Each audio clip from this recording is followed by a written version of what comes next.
should black people join? See, I want to be very specific on what that question was. Should black people join with white people to do what?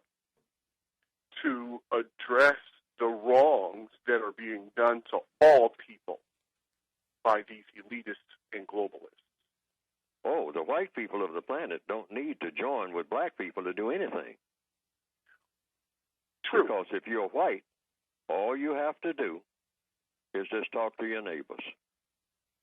You don't have to talk to a black person about anything at all. And I've told white people that. White people that I've talked to. I said, you don't need to talk to me about anything. What do I know? I'm not doing anything. I'm not in control of anything. You don't need to talk to me about anything. You need to talk to your neighbors, your white neighbors, the people that you go hunting and fishing with. That will change the world instantly. Just that alone. Get them on the page with you. And when I wake up in the morning, all problems are solved because you will have solved them yesterday talking to your fishing buddies. That's the way that's done. And everybody who's listening to my voice now all over the world can say that because that's how it would get done. Let's look at the logic of it. If a white person is talking to me, and many white people do come among black people and say, I sympathize with you people. I can see your misery. I'm photographing your misery. I'll even, ride the bus with you and share your misery. Okay?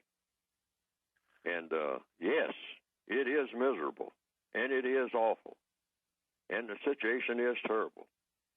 And we need to all join hands, like Martin Luther King said, and sing the old Negro spiritual.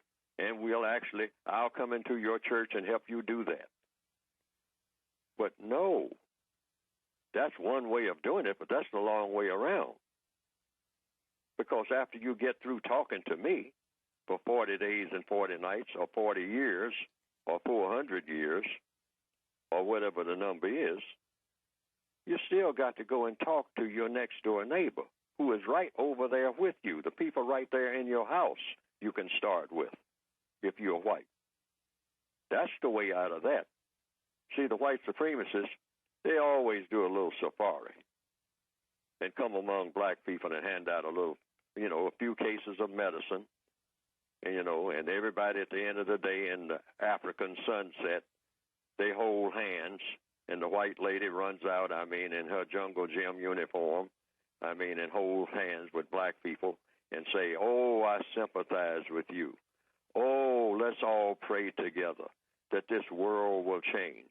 And then get on that plane and fly right back to that mansion somewhere in the hills of Arizona and have cups of tea and talk about the great things that they did during the summer, helping the people who are downtrodden in Uganda.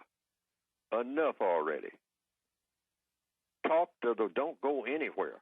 Talk to the people who are right there pushing the buttons on Wall Street deals. And they're all white. Talk to them. Talk to the people in the big buildings in London and Paris. One white person talking to another. Hey, let's figure out a way to stop this system that we have of racism. Let's get out of the business of racism and get into the business of justice. How about that? Let's get serious about it and stop giving it lip service and stop these charity movements all over the world where we go and sing songs and pray and kneel down with black people in the mud for a few months and then brush ourselves off and disappear. Let's stop this. Let's stop this charade. Let's stop this hypocrisy, because that's what we're doing. We're just making ourselves feel good, and we're not helping at all.